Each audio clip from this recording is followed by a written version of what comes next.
uthando nesithembu uMakhwele ubephumile nabangani bakhe, right? She's seen, yes, opening some bubbly there.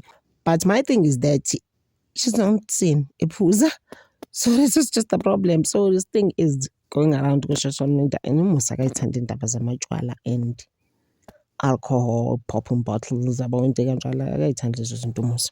Ngoba ufila ukuthi those things don't end well. Uyabona?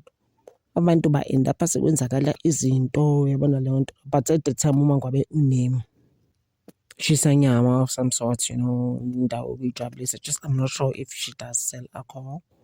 But yeah, but groove sisters. I just feel like uMakhwela guys didn't really have time to be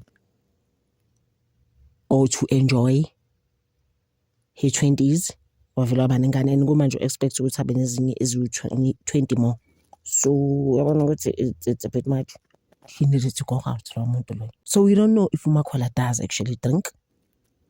Ngoba asimboni ebukhuphukisa lobo tshwala. Ebufaka emlomeni wakhe ukubona lo nto le.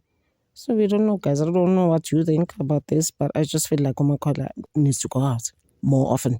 You know, nabangani bakhe ngeke azakwazi ukuthi ahlale endlini samncane kanjalo lo muntu. The person is not even 30 years old.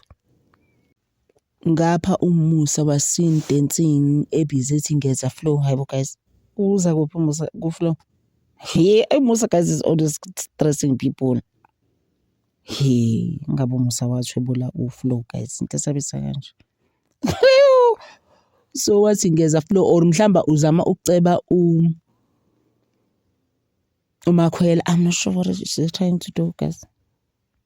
So nasun season 10 asifuni zonke lezi zinto umusa libele zisho ukuthi uyeza ku-flow.